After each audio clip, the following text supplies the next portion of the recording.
नमस्कार, जय हिंद। जीएम के स्टडी जीके यूट्यूब चैनल में आप सभी का स्वागत है।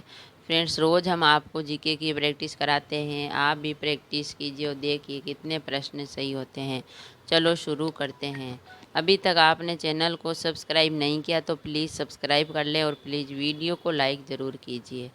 आज हम आपको लोकसभा अध्यक्ष के बारे में, लोकसभा के बारे में कुछ महत्वपूर्ण प्रश्न बताएंगे। ये जो प्रतियोगी परीक्षाएं होती है उनमें ऐसे लोकसभा राज्यसभा के बारे में ज़रूर प्रश्न पूछे जाते हैं भारत के बारे में। तो लोकसभा क्या है? भारतीय संसद में राष्ट्रपति, राज्यसभा और लोकसभा होती है संसद में। और राज्यसभा को उच्च सदन के रूप में जाना जाता है, जबकि बाद वाले को निचले सदन के रूप में जाना जाता है। संसद का निचला सदन होने के कारण ये लोगों के घर का प्रतिनिधित्व करता है और इसके पास अपने स्वयं के स्पीकर के साथ साथ सदस्य भी होते हैं। इन नियमों को अक्सर उन लोगों के लिए पढ़ना महत्वपूर्ण होता है जो प्रतियोगी परीक्षा के लिए तैयारियां करते हैं और उनके बारे में जानना चाहते हैं।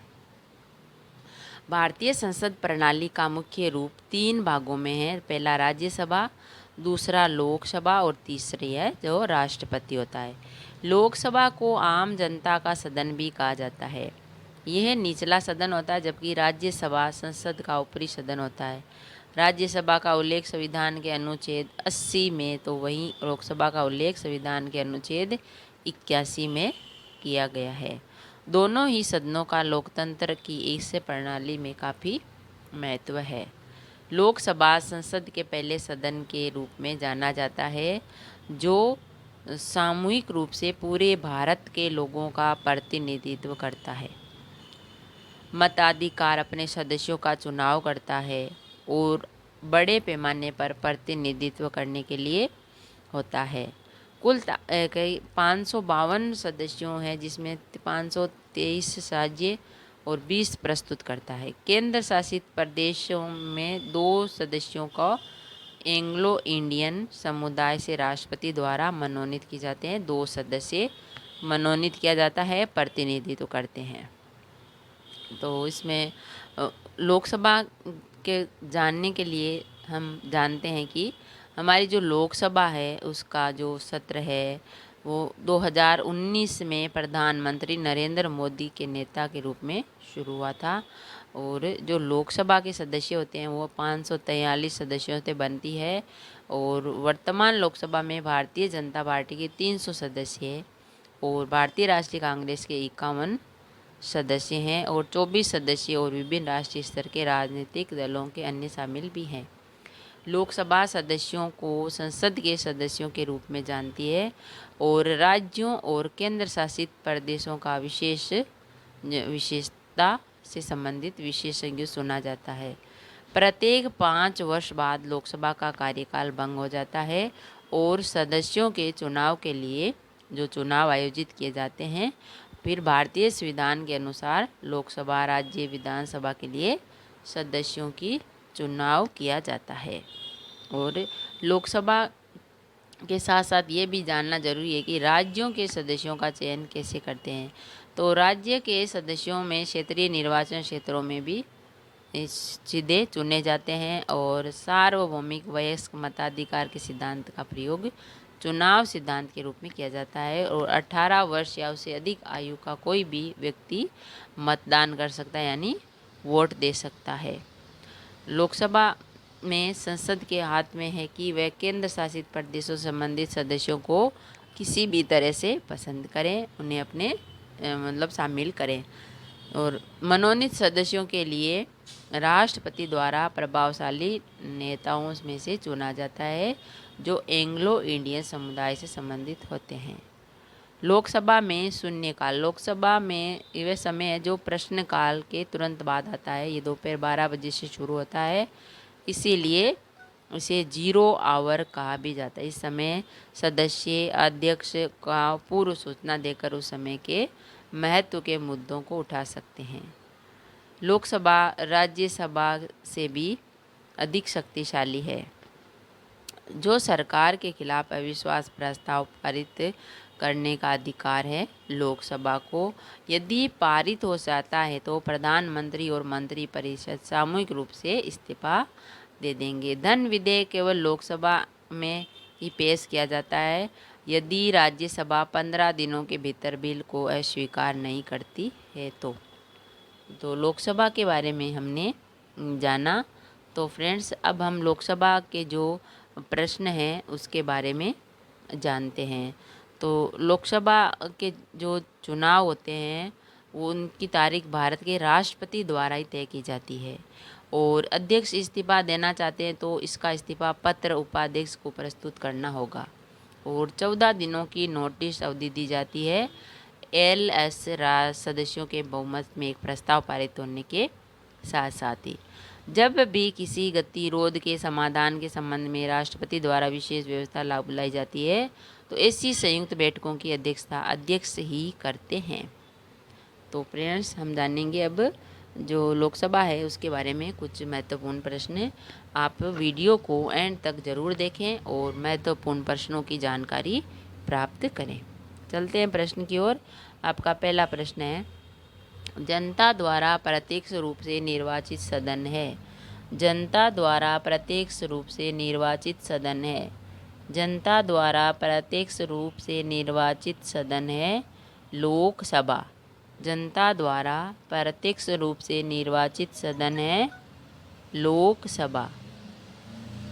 आपका दूसरा प्रश्न है, भारत में लोकसभा किसका प्रतिनिधित्व करता है। भारत में लोकसभा किसका प्रतिनिधित्व करता है। भारत में लोकसभा भारतीय जनता का प्रतिनिधित्व करता है। भारत में लोकसभा भारतीय जनता का प्रतिनिधित्व करता है। आपका तीसरा प्रश्न है, मूल संविधान में लोकसभा सदस्यों की संख्या कितनी निर्धारित की गई है। मूल संविधान में लोकसभा सदस्यों की संख्या कितनी निर्धारित की गई है। मूल संविधान में लोकसभा सदस्यों की संख्या 500 निर्धारित की गई है। मूल संविधान में लोकसभा सदस्यों की संख्या 500 निर्धारित की गई है। आपका चौथा प्रश्न है, लोकसभा की अधिकतम सदस्य संख्या कितनी हो सकती है। लोकसभा की अधिकतम सदस्य संख्या कितनी हो सकती है। लोकसभा की अधिकतम सदस्य संख्या 552 हो सकती है। लोकसभा की अधिकतम सदस्य संख्या 552 हो सकती है। आपका पांचवा प्रश्न है, लोकसभा में आंग्ल भारतीय समुदाय के 2 सदनों को मनोनीत करने की शक्ति किसके पास है। लोकसभा में आंग्ल भारतीय समुदाय के 2 सदस्यों को मनोनीत करने की शक्ति किसके पास है। लोकसभा में आंग्ल भारतीय समुदाय के 2 सदस्यों को मनोनीत करने की शक्ति भारत के राष्ट्रपति के पास होती है। भारत के राष्ट्रपति के पास होती है। लोकसभा में आंग्ल भारतीय समुदाय के 2 सदस्यों को मनोनीत करने की शक्ति भारत के राष्ट्रपति के पास होती है। आपका छठा प्रश्न है, लोकसभा में राज्यों को किस आधार पर सीटें आवंटित होती है। लोकसभा में राज्यों को किस आधार पर सीटें आवंटित होती है यानी सीटें दी जाती है। तो लोकसभा में राज्यों के किस आधार पर, जनसंख्या के आधार पर। लोकसभा में राज्यों की जनसंख्या के आधार पर सीटों का आवंटित होती है, सीटें बांटी जाती है राज्यों की जनसंख्या के आधार पर। आपका सातवां प्रश्न है, लोकसभा के निर्वाचन क्षेत्रों का सीमा निर्धारण पहली बार किस सन में किया गया। लोकसभा के निर्वाचन क्षेत्रों का सीमा निर्धारण पहली बार किस सन में किया गया था। लोकसभा के निर्वाचन क्षेत्रों का सीमा निर्धारण पहली बार 1972 में किया गया था। 1972 में लोकसभा के निर्वाचन क्षेत्रों का सीमा निर्धारण पहली बार 1972 में किया गया था। आपका 8वां प्रश्न है, भारत में स्वतंत्रता के बाद प्रथम आम चुनाव कब संपन्न कराए गए? भारत में स्वतंत्रता के बाद प्रथम आम चुनाव कब संपन्न कराए गए? भारत में स्वतंत्रता के बाद प्रथम आम चुनाव 1952 में संपन्न कराए गए। 1952 में भारत में स्वतंत्रता के बाद प्रथम आम चुनाव 1952 में संपन्न कराए थे। आपका 9वां प्रश्न है, लोकसभा का चुनाव लड़ने के लिए व्यक्ति की न्यूनतम आयु कितनी होनी चाहिए? लोकसभा का चुनाव लड़ने के लिए व्यक्ति की न्यूनतम आयु कितनी होनी चाहिए? लोकसभा का चुनाव लड़ने के लिए व्यक्ति की न्यूनतम आयु 25 वर्ष होनी चाहिए। लोकसभा का चुनाव लड़ने के लिए व्यक्ति की न्यूनतम आयु 25 वर्ष होनी चाहिए। आपका 10वां प्रश्न है, कौन सा राज्य सबसे अधिक प्रतिनिधित्व लोकसभा में भेजता है? कौन सा राज्य सबसे अधिक प्रतिनिधि लोकसभा में भेजता है? तो वह राज्य है उत्तर प्रदेश। उत्तर प्रदेश राज्य सबसे अधिक प्रतिनिधि लोकसभा में भेजता है। उत्तर प्रदेश राज्य सबसे अधिक प्रतिनिधि लोकसभा में भेजता है। आपका 11वां प्रश्न है, किस राज्य का लोकसभा एवं राज्यसभा में प्रतिनिधि सबसे अधिक है?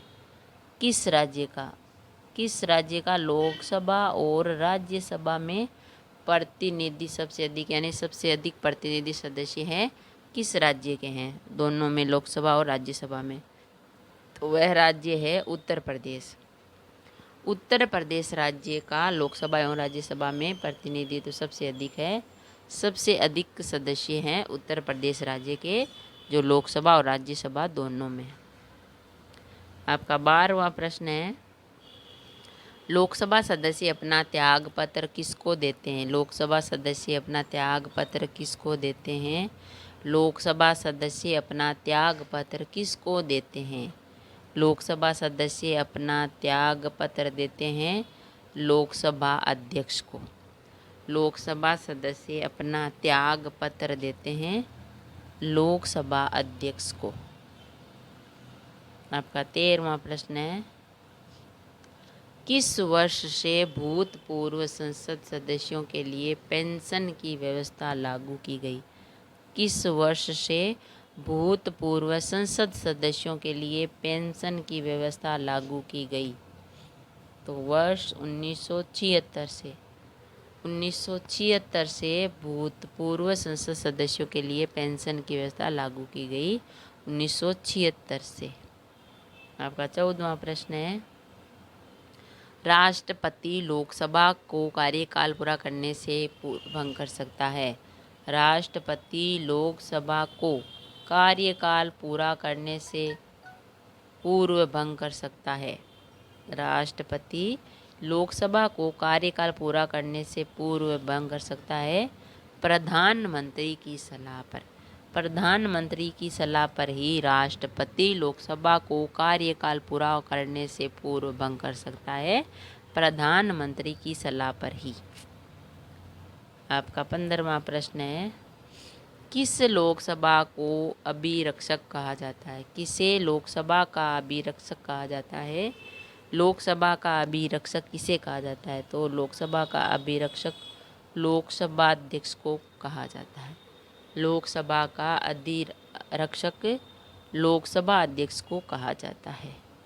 लोकसभा अध्यक्ष को लोकसभा का अधिरक्षक कहा जाता है।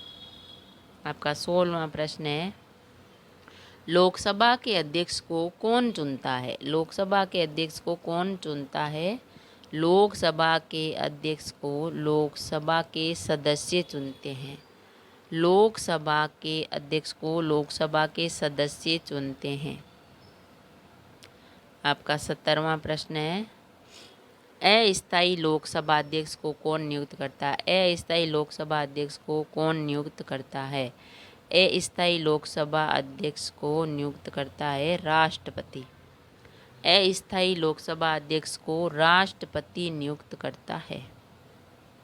आपका 18वां प्रश्न है, लोकसभा का नेता कौन होता है? लोकसभा का नेता कौन होता है? लोकसभा का नेता होता है प्रधानमंत्री। लोकसभा का नेता होता है प्रधानमंत्री। आपका 19वां प्रश्न है, अविश्वास प्रस्ताव किस सदन में लाया जाता है? अविश्वास प्रस्ताव किस सदन में लाया जाता है? अविश्वास प्रस्ताव लोकसभा में लाया जाता है। अविश्वास प्रस्ताव लोकसभा सदन में लाया जाता है। आपका 20वां प्रश्न है, प्रथम लोकसभा की पहली बैठक कब हुई? प्रथम लोकसभा की पहली बैठक कब हुई? प्रथम लोकसभा की पहली बैठक हुई थी 13 मई 1952 को। प्रथम लोकसभा की पहली बैठक हुई 13 मई 1952 को। आपका 21वां प्रश्न है, भारत में शून्यकाल कब शुरू हुआ? भारत में शून्यकाल कब शुरू किया? भारत में शून्यकाल शुरू किया 1962 में। भारत में शून्यकाल शुरू किया 1962 में। आपका 22वां प्रश्न है, एक दल लोकसभा में विपक्षी दल होने का दावा करता है। एक दल लोकसभा में विपक्षी दल होने का दावा करता है तो इसके पास न्यूनतम कितने सांसद लोकसभा में होने चाहिए? एक दल लोकसभा में विपक्षी दल होने का दावा करता है तो इसके पास न्यूनतम कितने सांसद लोकसभा में होने चाहिए? एक दल लोकसभा में विपक्षी दल होने का दावा करता है तो इसके पास न्यूनतम 55 सांसद लोकसभा में होने चाहिए। 55 सांसद। आपका 23वां प्रश्न है, लोकसभा में अनुसूचित जाति के लिए आरक्षित स्थानों की संख्या कितनी है? लोकसभा में अनुसूचित जाति के लिए आरक्षित स्थानों की संख्या कितनी है? लोकसभा में अनुसूचित जाति के लिए आरक्षित स्थानों की संख्या है 84। आरक्षित स्थानों की संख्या है 84। लोकसभा में अनुसूचित जाति के लिए आरक्षित स्थानों की संख्या है 84। आपका 24वां प्रश्न है, प्रथम लोकसभा का गठन कब हुआ? प्रथम लोकसभा का गठन कब हुआ था? प्रथम लोकसभा का गठन हुआ था 1952 में। प्रथम लोकसभा का गठन हुआ था 1952 में। आपका 25वां प्रश्न है, पॉपुलर चेंबर किसे कहा जाता है? पॉपुलर चेंबर किसे कहा जाता है? पॉपुलर चेंबर लोकसभा को कहा जाता है। पॉपुलर चेंबर लोकसभा को कहा जाता है। तो फ्रेंड्स, हमने जाने लोकसभा के बारे में कुछ महत्वपूर्ण प्रश्न। अगर वीडियो अच्छा लगा तो लाइक और शेयर ज़रूर करें। ऐसे ही लोकसभा के, राज्यसभा के, विश्व का इतिहास, भारत का इतिहास, 1857 की क्रांति और भारत का जीके, राजस्थान का जीके, विश्व का जीके आदि प्रश्नों की जानकारी के लिए चैनल को सब्सक्राइब करें। थैंक यू, धन्यवाद।